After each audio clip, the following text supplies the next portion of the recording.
نوتدونی اولین فروشگاه نوت موسیقی در ایران.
سلام دوست من، شما پیشنمایش این آموزش رو مشاهده کردید.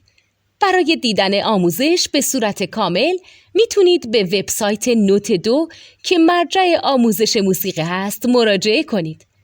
همچنین برای تهیه نوت موسیقی مرتبط با این آموزش هم میتونید به وبسایت نوتدونی که بزرگترین آرشیو نوت موسیقی در ایران هست مراجعه کنید.